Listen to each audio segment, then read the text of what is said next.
जंग के असरात सबसे ज़्यादा जो मुतासिर किए हुए हैं वो लगता है कि ईरान को हैं। ऐसी एक जंग है जिसका पूरी दुनिया ही मैं समझता हूँ उसकी विक्टिम बन गई है। ईरान बजाता खुद 270 बिलियन डॉलर का अब तक का जो है ना वो क्लेम कर चुके कि हमारा जो है ना बेसिक लॉस हो गया। पूरी मुस्लिम उम्मा को अगर कभी देखना कि इतनी यूनिटी आपने आज से पहले कभी नहीं देखी होगी। डॉलर का जो है अब तक का जो है ना ईरान का नुकसान हो चुका है। ऑयल का जो इंफ्रास्ट्रक्चर है उसको हिट किया गया है। लेकिन कुछ और ममालिक ऐसे हैं जो इनडायरेक्टली बड़े बुरे तरीके से मुतासिर हुए, जिसमें सबसे पहले मैं जिक्र करना चाहूँगा दुबई का। आप कभी दुबई एयरपोर्ट पे कभी जाएं और आपकी कभी आंख लग जाए कभी, तो वो आंख आपकी ज़्यादा लग नहीं सकती क्योंकि हर कुछ सेकंड बाद जो है ना वहाँ पे लैंडिंग हो रही या वहाँ से जहाज उड़ रहे हैं। इस जंग के नतीजे में 18,000 फ्लाइट्स उनको अब तक कैंसिल करनी पड़ी हैं। इसराइल के बाद अगर सबसे ज़्यादा किसी पे स्ट्राइक्स किए तो वो आपका यूएई है। उनका जबल अली पोर्ट जो है फंक्शनल नहीं है जब से ये जंग स्टार्ट हुई है। इसके अलावा आप क्या देख रहे हैं कि सऊदीया क्या तैयारी कर रहा है? उसने बिफोर टाइम ऑयल क्राइसिस को कहीं ना कहीं उन लोगों ने सूंघ लिया हुआ था। मोहम्मद बिन सलमान स्मार्ट गए 2030 का जो विजन है ये उसकी अक्कासी कर रहा था। इस सारी जंग के बाद अगर सबसे कम जो अफेक्टिव होगा इकोनॉमिकल वो सऊदी अरब होगा। कतर की आखिर पे बात कर लें। सारे जंग के अंदर किसी पे तरस आता है तो वो कतर है कि सबसे लाडला बच्चा था लेकिन उसका अच्छा नहीं हुआ। आम आदमी के करने के क्या काम है? बेसिक जो 40% आपकी जो पॉपुलेशन है वो ऑलरेडी गुर्बत की सतह से जो है वो नीचे चल रही है। उसकी जो बेसिक वजह जो हमारा जो तालीमी निज़ाम है उसके अंदर बहुत बड़ी तब्दीली होने वाली है। दुनिया स्किल्स ओरिएंटेड की तरफ जा रही है, डिग्री ओरिएंटेड वाली दुनिया आउटडेटेड हो रही है। फ्री टाइम के अंदर जो है ना लैपटॉप के अंदर घुस जाए, मतलब लैपटॉप्स के अंदर घुस के आप इंटरनेट पर सर्च करें कि दुनिया किस तरीके से पैसे कमा रही है। 2026 से ऑनवर्ड आप कौन सी स्किल्स ऐसी देख रहे हैं?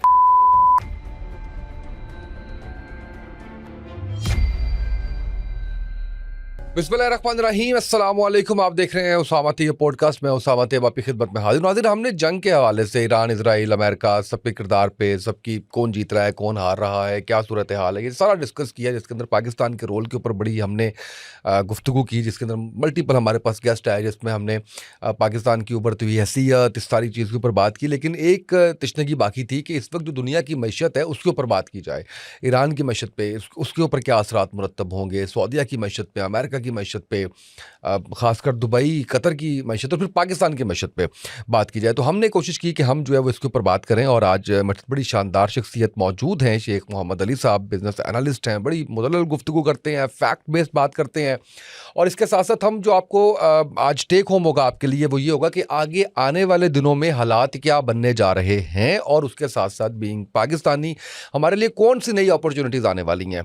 एंड पे आपको वो सारी अपॉर्चुनिटीज़ बताएंगे, कौन सी स्किल्स आपको सीखनी है वो आपको बताएंगे, और उसके साथ साथ आपको ये भी बताएंगे कि इस वक्त के अंदर आपने कौन से अहम फैसले अपनी इनकम को लेके, अपने अर्निंग पॉइंट ऑफ व्यू को लेके आपने करने हैं। वो चाहे ऑनलाइन के हवाले से हैं, चाहे वो फिजिकल बिजनेस के हवाले से हैं, जॉब्स के हवाले से हैं, इसके ऊपर हम बात करेंगे। अस्सलाम वालेकुम शेख साहब, कैसे हैं आप? खैरियत से हैं? ठीक है, thank you so much for joining us. Sheikh साहब, जंग के असरात सबसे ज़्यादा जो मुतासिर किए हुए हैं वो लगता है कि ईरान को हैं। आप भी ऐसे ही समझते हैं? ये ऐसी एक जंग है जिसका पूरी दुनिया ही मैं समझता हूँ उसकी विक्टिम बन गई है। हाँ, पूरी दुनिया ही उसका स्टेक होल्डर है, पूरी दुनिया ही उसके विक्टिम है, पूरी दुनिया ही डायरेक्टली और इनडायरेक्टली उसके अंदर पार्टिसिपेट कर रही है। चाहे वो निगोशिएट कर रही है, चाहे वो उससे हिट होके उसकी इकोनॉमी बर्न हो रही है, चाहे उधर के लोग शहीद हो रहे हैं, चाहे वो किसी एयर स्ट्राइक के सिलसिले में है, चाहे किसी का कोई स्कूल जो है वो उस पर एयर स्ट्राइक हो रही है। तो कहने का मकसद है कि हर मुल्क और हर मुल्क की जो है ना अवाम वो ऑलमोस्ट जो है इसकी स्टेक होल्डर ज़रूर है इस जंग की। बिल्कुल सही है। और ईरान के ऊपर आप क्या इसका इम्पैक्ट देख रहे हैं? ख़ासकर ईरान की बात की जाए तबाही के पॉइंट ऑफ व्यू से, अभी तक खड़े हुए हैं माशाल्लाह से इस हवाले से। ईरान बजाता खुद 270 बिलियन डॉलर का अब तक का जो है ना वो क्लेम कर चुके कि हमारा जो है ना बेसिक लॉस हो गया। जो उसकी तेहरान जो कैपिटल सिटी है उस पर आपने 1 लाख जो है ना हमले किए, 1 लाख जो है बिल्डिंग्स हैं ना वो इस टाइम डिस्ट्रॉयड हैं। तो अगर उनको रीबिल्ड करने में जो टेन्योर है वो तकरीबन आपका 10 साल है, 1 डेकेड का एक लॉस है। और उसके बाद तकरीबन आप ये कह लें कि 200 बिलियन डॉलर तो सिर्फ जो है ना उनका जो इंफ्रास्ट्रक्चर जो तेहरान का और जो कुछ और इलाके जो उनके हिट हुए हैं वो 200 बिलियन डॉलर तो सिर्फ वो अपने उसमें कर गए हैं। बाकी जो जानों का नुकसान हुआ है, आयतुल्ला ख़ामनेई साहब का अल्लाह पाक उनको जन्नत में आला मकाम दे, the great leader of Muslim nation, उनकी शहादत का तो कोई लॉस नहीं। अगर हम उस लॉस के तो वो तो ऐसा लॉस है कि जिसको दोबारा हम रिकवर नहीं कर सकते। उस स्पिरिचुअल लॉस ने एक जो अच्छा काम किया है, पूरी मुस्लिम उम्मा को अगर कभी देखना कि इतनी यूनिटी आपने आज से पहले कभी नहीं देखी होगी, एक्सेप्ट वन कंट्री, उस पर हम बाद में आते हैं। बाकी आपने पूरी मुस्लिम उम्मा को आपने वन पेज पे ऐसे नहीं देखा होगा यार कि यार मतलब बिग ब्रदर्स की तरह जो है ना, हर बंदा जिसका जितना काट है वो उसके साथ उस तरीके से खड़ा हुआ है। ये एक उस शहादत ने जो है ना एक अजीम काम किया, जो शायद मेरे ख्याल में इस शहादत के अलावा और कोई दुनिया की जो चीज़ है ना वो पूरी मुस्लिम उम्मा को इस तरह शायद इकट्ठा ना कर सकती होती। लेकिन खैर ये जंगों के अंदर फिर ये लॉसेस होते हैं।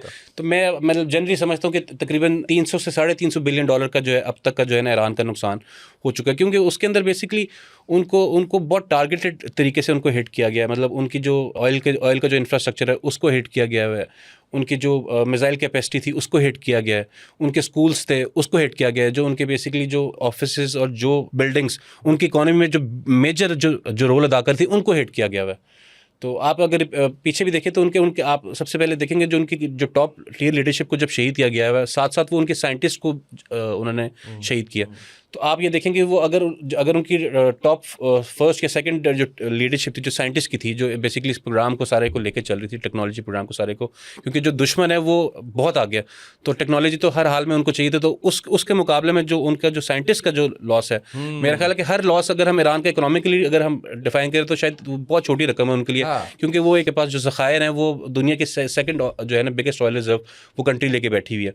तो मेरा ख्याल है $300 बिलियन इतना बड़ा लॉस नहीं है, लेकिन जो जानों का जो वहाँ पे नुकसान हुआ है, मतलब वो शायद इससे बड़ा नुकसान है। बिल्कुल सही है। अच्छा ये बताइएगा मुझे इस हवाले से जो बहुत अहम है जानना है, जो सैंक्शंस हैं, जो अकाउंट्स फ्रीज हैं, आप समझते हैं कि आने वाले वक्त मुस्तकबिल करीब में उसमें कुछ बेहतरी आएगी? अभी तक जो सबसे पॉजिटिव रोल जो मैं देखा है, या जो सबसे अच्छा जो फैसिलिटेटर जो मैं फील करता हूँ, वो पाकिस्तान का रोल है।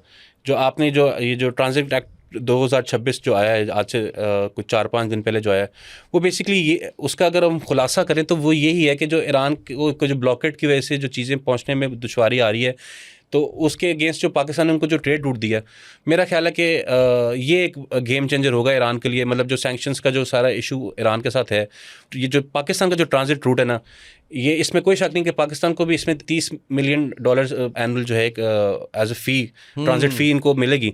लेकिन इसका जो मेन जो स्टेक होल्डर और जो मेन बेनिफिशियर जो इस ट्रांजिट रूट को एंजॉय करेगा, वो ज़ाहिरी तौर पे ईरान है। अच्छा थोड़ा सा आप आगे बढ़ते हैं, अमेरिका के ऊपर इसका क्या इम्पैक्ट आया? अमेरिका बज़ाते खुद इस जंग से पहले भी इकोनॉमिकल तरीके से ज़वाल पजीर हो रहा है। मतलब वो अगर आज जो उनका एक जो ट्रेड ऑफ मोड है, जिसको हम पेट्रो डॉलर बोलते हैं, अगर आज ही किसी तरीके से डिस्टर्ब हो जाए तो उनकी इकॉनमी शायद अभी कोलैप्स कर जाए।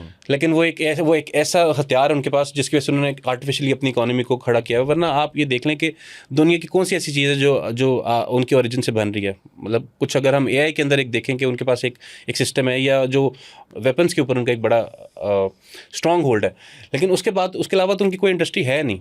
ये एक आर्टिफिशियल तरीके से आज से 40-50 साल पहले जो उन्होंने जो पेमेंट का जो मॉड है उसको चेंज करके जो एक उन्होंने अपने डॉलर को खड़ा किया हुआ है, अगर वो आज किसी तरीके से मतलब कहीं स्लो डाउन हो जाता है, वो कोलैप्स कर जाता है, तो वो तो ऑलरेडी मतलब बहुत मुश्किल का शिकार है। मतलब आप देखेंगे उसको काउंटर डाउन करने के लिए ब्रिक्स का भी क्याम हुआ, और ब्रिक्स भी आप देखेंगे कहीं ना कहीं किसी ना किसी तरीके से उसमें बड़े बड़े मुल्क ऐड हो रहे हैं, और ब्रिक्स को भी कॉन्फ्रेंस डेवलप हो रहा है, जो कि एक बहुत बड़ा खतरा है अमेरिका के लिए। तो अगर जंगी या सिर्फ इन जंगी नुकसान को देखें तो वो मेरा ख्याल है गालबन सबसे कम जो है नुकसान उनको हुआ है। अगर जो उनका जो एक जैसा डिफेंसिव सिस्टम था वो $1 अरब का था, उसको हिट कर लिया। उसके तकरीबन को $3-4 अरब के ड्रोन्स थे जो ईरान ने जो मार गिराए, उनके एयर बेसिस पे जो हमले, उसका जो इंफ्रास्ट्रक्चर था। तो इन टोटल मेरे ख्याल में $70-80 बिलियन का अब तक वो नुकसान सह चुके हैं, जो which is just a piece of cake for them.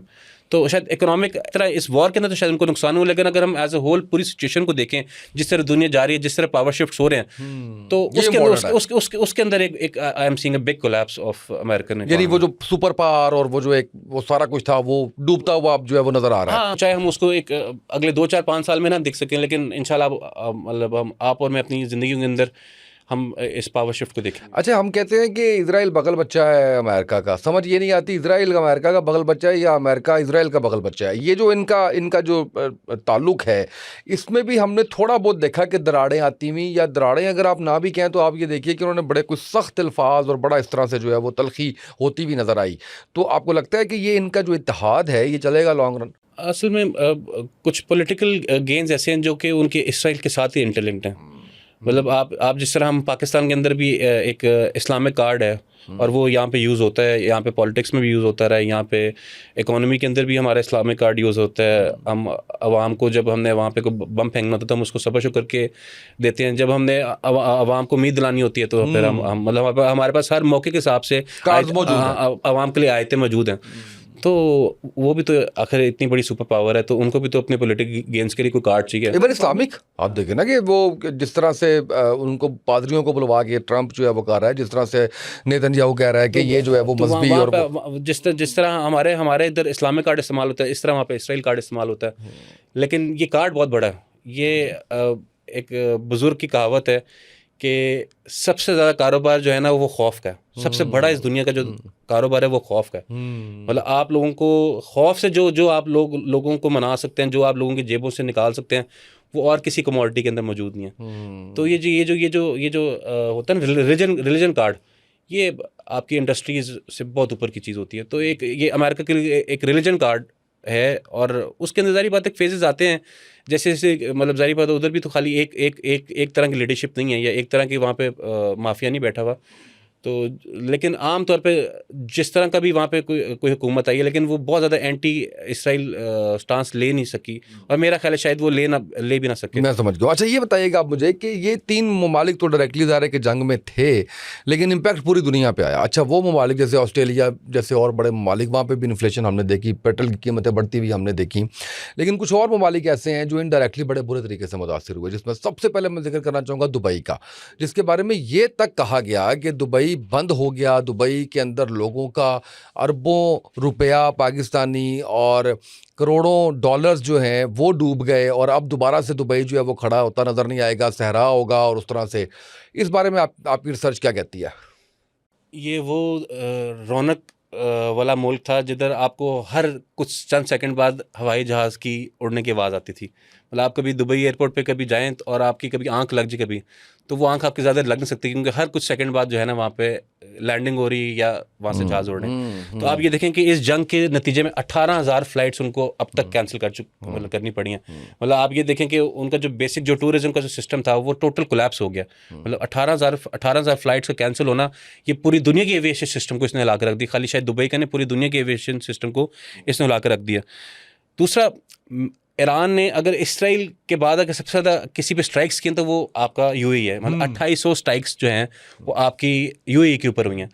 तो उनका बज़ाता खुद भी जो है इंफ्रास्ट्रक्चर जो है वो बहुत बुरे तरीके से मुतासर हुआ है। उनका जबल अली पोर्ट जो है फंक्शनल नहीं है जब से ये जंग स्टार्ट हुई है। वहाँ पे हज़ारों की तादाद में जो है इस टाइम जहाज़ मौजूद हैं और जो इस सारे में जो उनको रेवेन्यू शॉर्टफॉल आया वो तकरीबन 130 अरब डॉलर का अब तक उनका जो है ना वो रेवेन्यू मतलब टैक्स शॉर्टफॉल उनका 130 अरब का जो है डॉलर का वो अब तक का हो चुका है।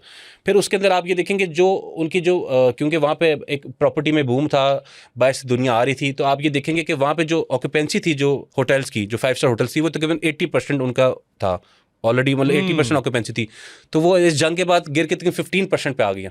तो आप ये देखेंगे जो दुनिया के जो मतलब बड़े इन्वेस्टर थे जो मतलब जिनको बिग गन्स बोलते हैं, बिग मनी बोलते हैं, उनकी आप ये देखेंगे आप इनकम देखेंगे, अगर वो 8 रुपये कमा रहे थे तो आज वो 2 रुपये कमा रहे। तो वो एक मतलब क्योंकि पूरी दुनिया का पैसा वहाँ पे पार होकर आ रहा था, तो वो जो लोग मतलब अपने रिटर्न्स ले रहे थे वो ऑलमोस्ट अपने 80% रिटर्न्स जो है वो लूज़ कर गए।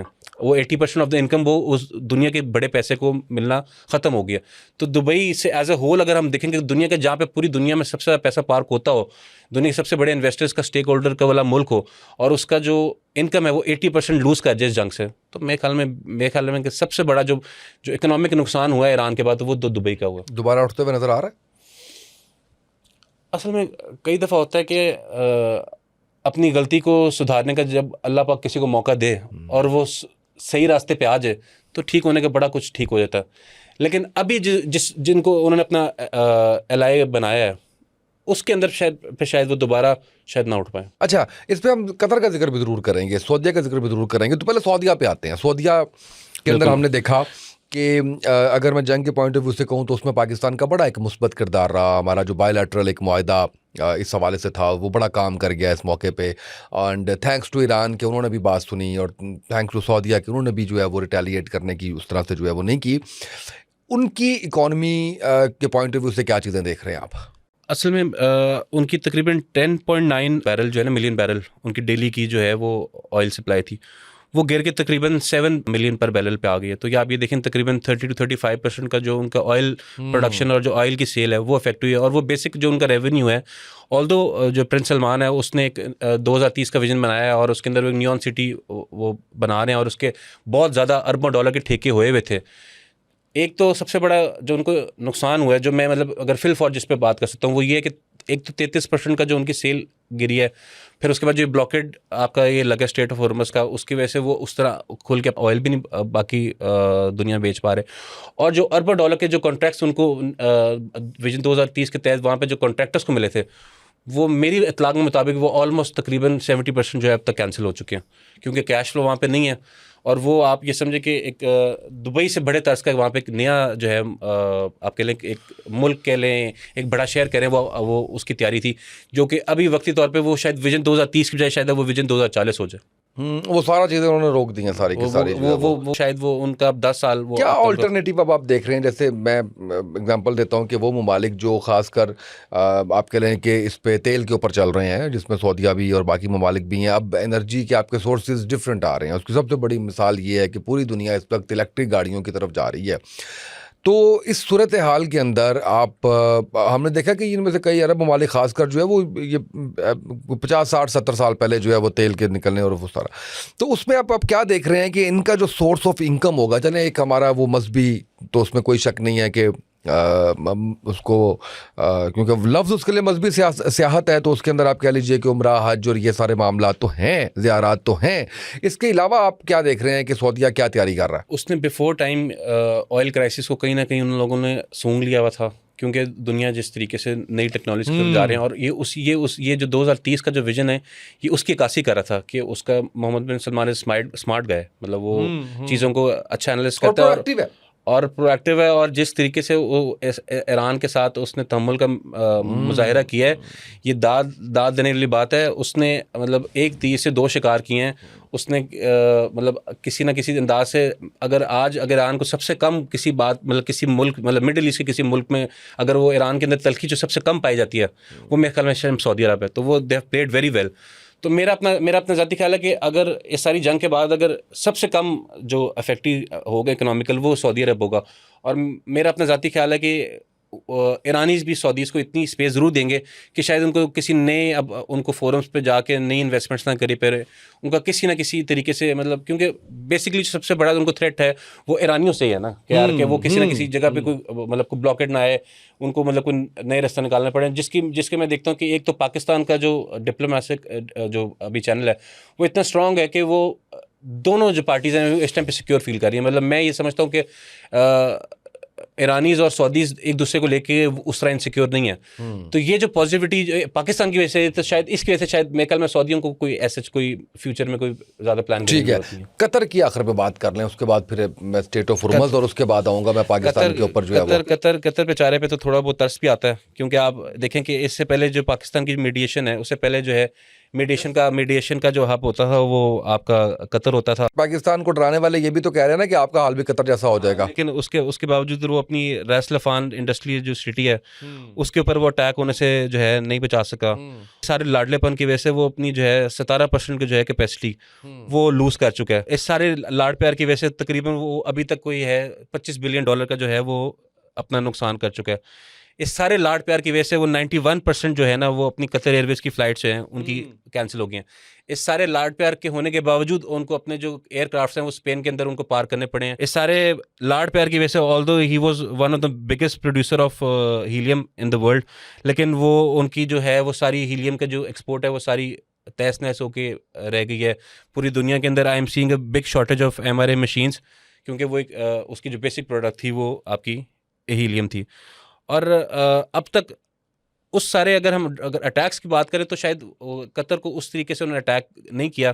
टोटल उनके जो है 700 ईरानियन मिसाइल्स आए हैं, अगर हम कंपेयर करें उसको यूएई के साथ, तो वो एक बहुत लिमिटेड सा जो है वो चंक है। अगर हम कतर की बात करें तो पाकिस्तान की इस मीडिएशन से पहले सबसे ज़्यादा जो कोशिशें की गई हैं वो कतर की जानिब से की गई हैं।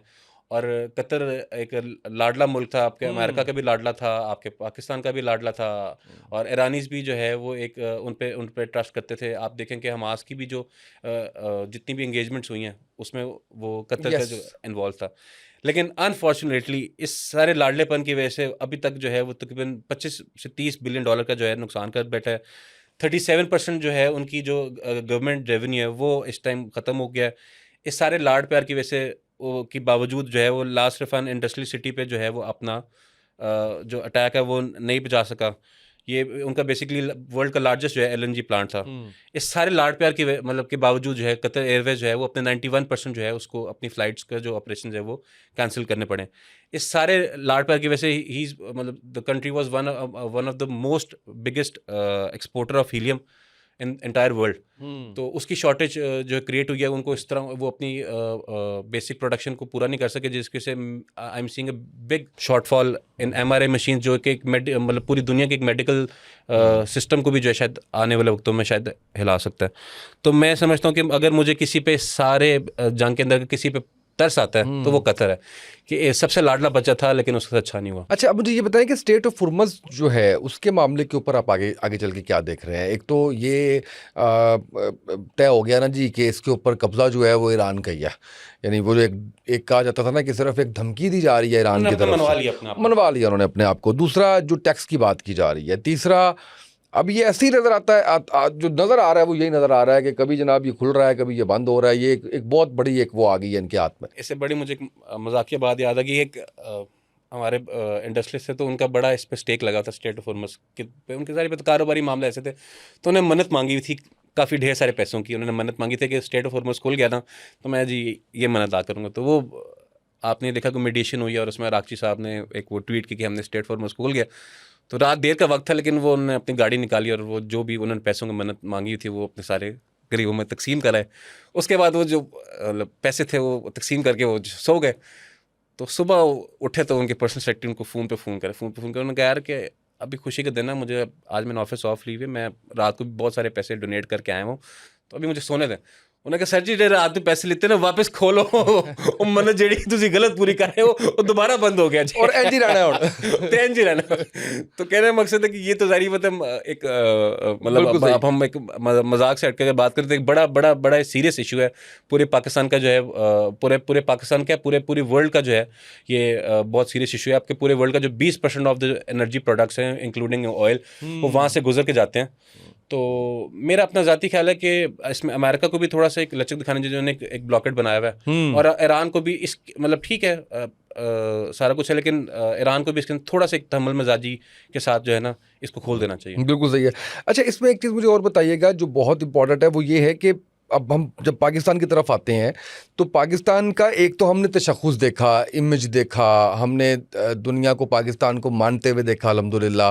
हमने दुनिया के तमाम बड़े टॉप 10 चैनल्स पे हमने देखा कि पाकिस्तान की वाह वाह हो रही है, अल्हम्दुलिल्लाह सारा कुछ है।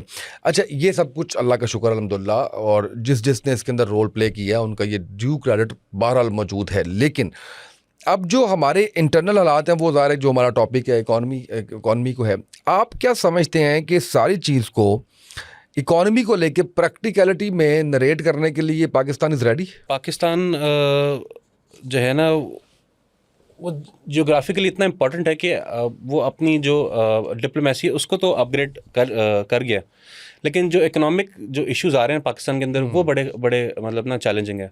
और मैं ये समझता हूँ कि IMF प्रोग्राम में जाने के बाद ना उसके अंदर एक कुछ ऐसी फ्रस्ट्रेशन आई है कि मैं समझता हूँ कि ख़ास तौर पे जो अल्लाह पाक ने हमें एक फील्ड मार्शल साहब अता किए हैं और उसने हमें मतलब हर जगह पे हमारा जो है ना पूरी कौम का सर फ़ख्र बुलंद किया। तो मैं कहता हूँ मतलब जो टॉप लीडरशिप मुखलिस होने के बावजूद जो है ना एक मैं ये देखता हूँ यार कि हम उस तरीके से अपनी जो फैसले हैं वो उनको इम्प्लीमेंट नहीं कर रहे। तो मैं ये समझता हूँ कि पाकिस्तान की तरक्की का जो मेन जो इस टाइम पे, क्योंकि कई दफ़ा होता है यार आपके पास लीडरशिप नहीं है, कई दफ़ा होता है आपके पास अपॉर्चुनिटीज़ नहीं है। तो मैं समझता हूँ कि लीडरशिप भी मतलब अल्हम्दुलिल्लाह बहुत अच्छी है इस टाइम पाकिस्तान के पास, अपॉर्चुनिटीज़ बहुत अच्छी हैं, लेकिन ये जो IMF प्रोग्राम है ये कहीं ना कहीं एक उस सीढ़ी की एक रुकावट है। मतलब मैं ये रिसेंटली देख रहा था कि यार के माने ग्राम में जो है रियल एस्टेट के लोग थे, तो उन्होंने ये बोला यार कि आप हमें किसी तरीके से 7 एक टैक्स है जिसकी वजह से प्रॉपर्टी को बहुत ज़्यादा नुकसान पहुँचा। तो आप किसी तरीके से हमें ये वेवल दे दें और उनकी मतलब इस तरह मीटिंग भी मतलब बड़े लोगों से, और उन्होंने यकीन दहानी कराया कि हम इसका कोई ना कोई हल निकालेंगे, और ये लास्ट अक्टूबर की बात है, लेकिन अभी हम अगले साल की हम मिड में खड़े हैं, लेकिन अब तक उस पर जो है ना कोई ऐसा काम नहीं हो सका। हालांकि ये मतलब it's just a piece of cake यार, कि यार बड़ी लीडरशिप के लिए इस तरह की चीज़ को वेव ऑफ कराना, या मतलब हम पिछली हुकूमतों में देखे हैं तो मतलब जब आवाम को रिलीफ देना होता है या जब आपने इकोनॉमिक एक्टिविटी को बूम देना होता है, तो लोग 3-4% लोगों ने अपने अपने अरबों रुपए वाइड कराए हैं, और मतलब गवर्नमेंट ने खुद ये फैसिलिटेट, बिल्कुल ऐसे ही है। गवर्नमेंट ने खुद फैसिलिटेट किया। तो आप ये देखेंगे इस टाइम पे जो मैं देखूंगा तो सिर्फ जो पाकिस्तानी जो नेशनल्स हैं उनका तकरीबन 100 से 150 अरब डॉलर पड़ा हुआ है दुबई के अंदर, तो उनको वहाँ से वो निकालना है आउट ऑफ फ्रस्ट्रेशन, मतलब जिससे भी उनको वो निकालना है। तो मतलब अगर कुछ किसी न किसी तरीके से वो फैसिलिटेट करें अपने ये इस सारी पॉलिसीज़ के अंदर, और किसी तरीके से IMF को कन्विंस करें या IMF प्रोग्राम से निकल जाएं और एक आज़ाद तरीके से जो है ना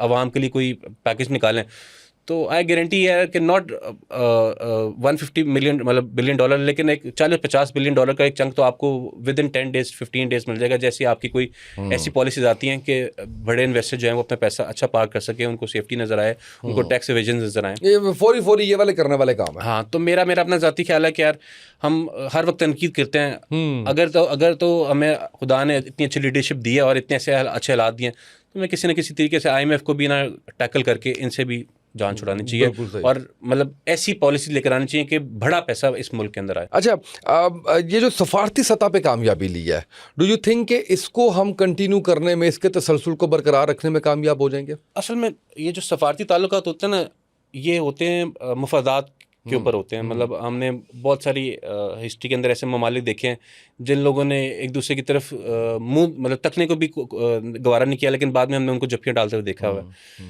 तो ये मफादात के ऊपर होते हैं, और पाकिस्तान जो है ना, ये सबसे खुशाइन चीज़ है कि जियोग्राफिकली इस तरीके से है कि आपकी हर तरह की जो आपके जो सुपर पावर्स हैं उनको चाहिए। अगर चाइना है, गवादर पोर्ट पे उसकी इन्वेस्टमेंट्स है, बलूचिस्तान की इन्वेस्टमेंट है, उसको अपना रूट चाहिए। अगर अमेरिका है तो आपके 2022 के अंदर आपको तालिबान से निकलवाने में आपको फैसिलिटेट किया, आप अमेरिकन को पाकिस्तान की जरूरत पड़ी। आज अमेरिकन पूरी दुनिया को पड़ी। ये ईरानी इस बात को मानते हैं कि हम पाकिस्तान के अलावा किसी को मीडिएटर नहीं समझते। तो at the end of the America को पाकिस्तान की जरूरत पड़ी यार कि to intervene in the war. तो मैं ये समझता हूँ कि ज्योग्राफिकली पाकिस्तानी ऐसी पोजीशन के अंदर खड़ा हुआ है, और इतनी स्ट्रॉन्ग मिलिट्री लीडरशिप, इतनी पॉजिटिव मिलिट्री लीडरशिप मैंने अपनी 34 साल ज़िंदगी में नहीं देखी। मतलब इतना स्ट्रॉन्ग होल्ड अपने मतलब इंटरनेशनली इतना मैंने मतलब अब 70s में जो है ना पाकिस्तान की मतलब पॉलिटिकल लीडरशिप हो या मिलिट्री लीडरशिप हो, हम 70s के बाद इतना मजबूत और इतना आपने इतना कॉन्फिडेंस आपने नहीं देखा होगा। तो ये जो कॉन्फिडेंस इस लीडरशिप के अंदर मैं देखता हूँ, तो उसके बाद एटलीस्ट फॉर 10 years मैं मतलब अपने आप को जो मतलब ज्योग्राफिकली वजह से मैं अपना समझता हूँ कि we are one of the super powers of the world. अच्छा, अब ये बताइएगा मुझे आखिर में कि जो टेक होम हमारे नाजरीन के लिए है, ज़ाहिर है कि ये सारी चीज़ें भी जानना उनके लिए बहुत ज़रूरी था, लेकिन आम आदमी का सवाल वही है कि इट्स 2026 और इसमें जैसे आप माशाल्लाह कामयाब बिजनेस कर रहे हैं, जैसे बहुत से लोग कामयाब नौकरी कर रहे हैं, मैं नौकरी को भी बुरा नहीं कहता, वो भी ऐसा नहीं है कि हम ये कहें, और जैसे अपॉर्चुनिटीज़ का भी एक रेला आ रहा है और आ चुका है, आम आदमी के करने के क्या काम है? बेसिक जो 40% आपकी जो पॉपुलेशन है वो ऑलरेडी गुर्बत की सतह से जो है वो नीचे चल रही है। आप ये देखेंगे कि एक बंदा 16 जमातें पढ़ के आता है, ये मेरा वो जुमला जो मैं अपने हर पॉडकास्ट के अंदर, अपने हर टीवी चैनल बोलता हूँ यार, कि जो बंदा 16 जमातें पढ़ के आता है उसको ये समझनी है कि मैं अपने घर का गुजारा किस तरह करूँ। मतलब वो एक अपनी सेल्फ रिस्पेक्ट, अपनी सेल्फ इस्टीम को नहीं बचा पाता कि ऑल्दो उसने एक अच्छी यूनिवर्सिटी 16 जमातें पढ़ी हैं। उसकी जो बेसिक वजह है, जो हमारा जो तलीमी निज़ाम है उसके अंदर बहुत बड़ी तब्दीली होने वाली है। दुनिया अब स्किल्स ओरिएंटेड जा रही है, AI का दौर है। अब डिग्रीज़ का जो है वो सिर्फ आपके कबर्ड के अंदर, जिस तरह आपने को लॉकर के अंदर अपना को सोना संभाल कर रखा हुआ है, अपने पैसे संभाल कर रखेंगे, वो अब आपकी डिग्री सिर्फ आपके लॉकर के अंदर पड़ी रहेंगी। वो डिग्रीज़ अब दुनिया के जो बड़ी बड़ी कंपनीज हैं, आप एलॉन मस्क की कभी आप खोल के देखें वो किस तरीके से हायरिंग करते हैं। आपके ख्याल है कि एलॉन मस्क जो है डिग्रीज़ दे के हायरिंग करता है? नहीं, वो डायरेक्ट सिर्फ इंटरव्यूज़ करते हैं और वो कहते हैं यार कि इस बच्चे के अंदर कितना एक्साइटमेंट है, कि इस बच्चे के अंदर काम को लेकर कितनी एक्साइटमेंट है। ये मतलब वो आपके साथ ये कम्युनिकेशन आप ये कह रहे हैं कि डिग्रीज जो है वो स्किल्स का नेमल बदल है। skills degree का नहीं बदल रहा। ये दुनिया स्किल्स ओरिएंटेड की तरफ जा रही है, डिग्री ओरिएंटेड वाली दुनिया आउटडेटेड हो रही है, और पाकिस्तानी इकोनॉमी, पाकिस्तानी बच्चों को हमें इस तरफ लाना पड़ेगा। हम अभी तक आउटडेटेड डिग्रीज को चेंज करें ना, डिग्रीज को स्किल बेस्ड करें ना, क्योंकि डिग्री हम ये नहीं कह सकते कि स्किल ने रिप्लेस कर दिया। बेसिकली अपनी वही कह रहे हूँ, तालीमी निज़ाम के अंदर हमें जो इस जो रिफॉर्म्स चाहिए ना, सबसे बड़ा हमें जो रिफॉर्म चाहिए वो हमें अपनी डिग्रीज को स्किल ओरिएंटेड करना है। ये एक इतना मेजर इशू है, और अल्लाह के फजल से हमारी 50% से ऊपर जो इस टाइम पॉपुलेशन है वो नौजवानों की है। तो अगर हम किसी तरीके से इसके अंदर स्मार्टली प्ले करते हैं और हम अपनी जो स्किल्स पे मतलब स्किल्स ओरिएंटेड अगर हम ये तालीम निज़ाम हम किसी तरीके से इसको कर देते हैं, तो जितना ज़्यादा नौजवान हमारे पास है, आपको अंदाज़ा भी नहीं है कि हम दुनिया में क्या कुछ कर सकते हैं। आपको अंदाज़ा भी नहीं कि हम दुनिया मतलब हमारा रेवेन्यू कहाँ पर जा सकते हैं।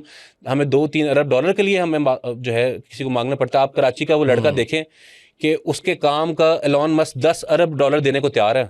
जो कराची के को फाउंडर, जो आप ये देखेंगे वो साले आसिफ उस बच्चे का नाम है। हाँ, तो मतलब एलॉन मस्क उसके काम का 10 अरब डॉलर देने को जो तैयार बैठा हुआ है। तो आप ये देखेंगे कि आपको कहाँ पे किसी से 1 अरब डॉलर लेने की जरूरत पड़ती है, कहाँ पे आपका मुल्क का बच्चा 10 अरब डॉलर जो है उसके काम को मिल रहा है। बिल्कुल सही। तो ये सिर्फ क्या, ये शिफ्ट है, और इस शिफ्ट को हमें मतलब हमारे आम बच्चों को भी अगर हुकूमत इस पे काम नहीं करी तो हमारे बच्चों को इस पे काम करना चाहिए यार। कि यार आप ज़्यादा से ज़्यादा अब जो है ना आईटी के साथ लिंक्ड हों, आप ज़्यादा क्रिप्टो अडॉप्शन की तरफ जाएं, आप सॉफ्टवेयर हाउसेस की तरफ जाएं, आप बेसिकली अपने आप किसी ना किसी अंदाज से आप अपने आप को कंप्यूटर के साथ अटैच करें।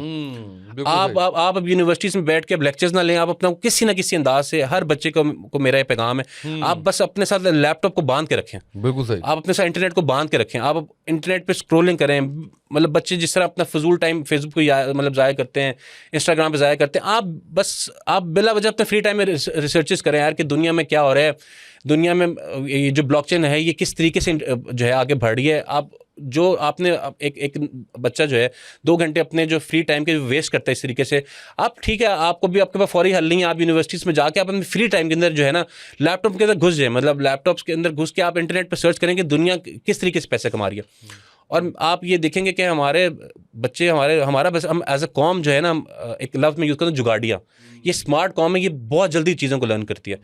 तो हमें किसी ना किसी अंदाज से अब जिस तरीके से जो शिफ्ट आ रहा है ये टेक्नोलॉजी का, हमें इसको अडॉप्ट करना चाहिए।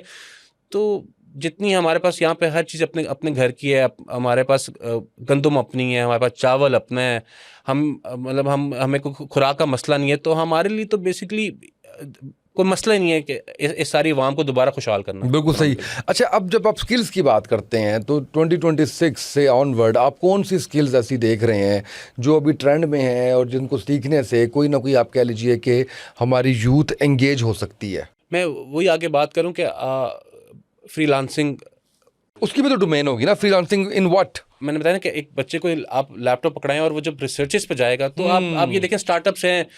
एक छोटा सा मैं आपको मिसाल देता हूँ यार कि आपने एक अमेज़ॉन के अंदर एक स्टोर बना लिया, एक स्टोर बना लिया, आपने चाइना के अंदर एक 3 लाख रुपए का आपने एक मतलब मिसाल बेबी टॉय खरीदा और आपने अमेज़ॉन पे उसको रख के बेचा और आपने उसकी ट्रेनिंग ली है कि यार आपने किस तरीके से प्रोडक्ट सिलेक्शन करनी है, आपने किस तरीके से प्रोडक्ट की सेल करनी है। ये तो आपको ट्रेनिंग पहले लेनी पड़ेगी ना, ये तो आपको पहले रिसर्च करनी पड़ेगी, आपको लोगों से मिलना पड़ेगा। तो आप ये देखें कि आप सिर्फ कंप्यूटर पर लगे रहें और आप लोगों से मिलें और आप सिर्फ रिसर्च करें, तो आप चाइना से सिर्फ 3 लाख रुपए का टॉय रख के आप अमेज़ॉन जो है ना स्टोर पर रख दें, तो वही आपको जो है ना आपके 3 लाख रुपए का 15 लाख हो जाएगा। लेकिन देयर इज नो शॉर्टकट। बड़ा इंपॉर्टेंट बात है। हाँ, देयर इज नो शॉर्टकट। आपको बेसिकली वही बता रहा हूँ कि आपको इंटरनेट के साथ जुड़ना पड़ेगा, आपको दुनिया के ट्रेंड्स को वॉच करना पड़ेगा। अब जैसा मैं बता कि क्रिप्टो है, हमारे वो जो बच्चे हैं वो उसको और तरीके से लेते हैं और वो लेवरेजेस की में ले जाते हैं और फिर वो नुकसान होता है। तो आप बेसिकली क्रिप्टो के अंदर लेवरेजेस तो नहीं है, आप उसमें बेसिकली देखेंगे जो अच्छे प्रोजेक्ट्स हैं वो कैसे काम करें। आप उसमें जैसे हम देखें इथीरियम है या ये बिटकॉइन है, ये वाकई ये दुनिया में आप आने वाले वक्तों में ये रहेगा। आप उसमें इन्वेस्टमेंट करें, आप उसमें अपने थोड़े थोड़े करके आप अपने पैसे लगाएं। आप जब अपने पैसे 100 गुना के चक्करों में आप कोई ऐसा ऑल्ट कॉइन खरीदेंगे तो आपके पैसे ज़ाया होंगे। तो बेसिकली आप उसके अंदर देखें यार कि यार दुनिया में किस टाइम बिटकॉइन ऊपर जा सकता है, उसकी क्या वजूहत बन रही हैं, उसकी वो बेसिकली बिटकॉइन जो न्यूज़ के ऊपर चलता है, तो आप बेसिकली अपनी रिसर्च न्यूज़ के ऊपर रखें, आप अपने पास थोड़े से पैसे रखें, आप जब आपको ऐसी लगे कोई फेवरेबल न्यूज़ दुनिया में आ रही है आप बिटकॉइन बाय कर लें, जब उससे लगे कोई डिप्रेसिंग न्यूज़ आ रही है आप बिटकॉइन को सेल कर दें। तो मतलब आप बता रहा हूँ कि ये मतलब आपको मैंने कितना छोटा सा काम बताया, लेकिन मैं ऐसे बच्चों को जानता हूँ जिन्होंने करोड़ों पे सिर्फ इसको वॉच कर न्यूज़ को वॉच किया, उन्होंने बिटकॉइन लिया, उन्होंने बिटकॉइन बेचा, तो उन्होंने बिटकॉइन को ट्रेड करके करोड़ों पे कमाया। तो बेसिकली इस तरह के मतलब आपको सैकड़ों काम आपको नजर आ जाएंगे, लेकिन उसके लिए आपको इन्फॉर्मेशन कलेक्ट करनी पड़ेगी, आपको जो है ना ऐप्स को स्क्रॉल करने के बजाय आपको दुनिया की अपॉर्चुनिटीज को स्क्रॉल करना पड़ेगा। और वो जो आजकल की जेन ज़ी ये कहती है कि जो हमें से 80% तो हैं ही कंटेंट क्रिएटर, और हम टिकटॉक पे, इंस्टा पे, उसके ऊपर जो है वो कर रहे हैं, लेकिन वही पता है हम एक चीज़ के पीछे पड़ जाते हैं, तो फिर उसको ना उस हमारी सारी आवाम जो है ना उस चीज़ के पीछे पड़ जाती है। मतलब मैं इतने स्ट्रगलिंग अब कंटेंट क्रिएटर्स देखता हूँ, मैं कितने स्ट्रगलिंग कंटेंट क्रिएटर्स मिला हूँ। अब कोई एक बंदा अपनी कह यार कि मेरी ये फैमिली है और मैं मेरे इतने मतलब मुझे 1 करोड़ लोग जानते हैं और वो मैं साला करोड़ों में कमाई करना शुरू कर जाए, तो उसको ऐसा नहीं कि वो तो वंस इन ब्लू मून किसी के साथ हो जाता है, कोई ऐसे वाक़या हो जाता है। लेकिन आप देखेंगे उसी तर्ज के आपको सैकड़ों लोग मिलेंगे जिनके अपनी शायद वो अपनी स्टडी कॉस्ट पूरी ना हो रही हो। तो आपको डिफरेंट डोमेन्स में जाके डिफरेंट तरीके से रिसर्चेस करनी चाहिए। मैं आपको कोई एक खास काम बोलूँगा, वही बात है किसी खास मैं यहाँ पे किसी की मार्केटिंग करने नहीं आया। आप जो इंसान जब तक इंसान खुद इन्वॉल्व नहीं होगा, हमारी कौम का सबसे बड़ा मसला है कि उनको हर चीज़ प्लेट करनी चाहिए। मैं आपको बेसिक्स बात बता सकता हूँ कि आपको सिर्फ अपनी फेसबुक स्क्रॉलिंग, अपनी इंस्टाग्राम स्क्रॉलिंग को निकाल के आप अपनी दुनिया की अपॉर्चुनिटी स्क्रॉलिंग पे जाएं और उसके 6 महीने बाद आप मुझे बताएं कि आपकी ज़िंदगी तब्दील हुई कि नहीं हुई। That's it. मतलब हम इससे ज़्यादा इस डोमेन को नहीं खोलते। बिल्कुल ठीक है जी, बहुत शुक्रिया आपका शेख मोहम्मद अली साहब, इतने अच्छे तरीके से आपने हमें चीज़ें बताई, और ख़ासकर हमारी यूथ के लिए जो आपने अभी चीज़ें बताई हैं वो बड़ी ज़रूरी हैं, और मुझे अच्छा ये लगा उसके अंदर कि आपने एक खुला मैदान उनको बता दिया और पूरी एक गाइडलाइंस आपने जो है वो दे दी हैं। दुनिया की उस पर इकॉनमी पर बड़ी गहरी नज़र है शेख साहब की, वो आपने सुनी, और उसके पॉइंट ऑफ व्यू से फिर हमने उसको लिंक किया पाकिस्तान के हालात से, पाकिस्तान में आने वाली अपॉर्चुनिटीज़ के हवाले से, और आप लोगों के लिए क्या जॉब्स और क्या बिजनेसेस जो है वो आगे आने वाले दिनों में जो है आप कह लीजिए कि वो आपको बहुत अच्छा आपके लिए साबित हो सकते हैं। आज के हमारे इस पॉडकास्ट से इतना ही, इजाज़त दीजिए, अल्लाह हाफिज़।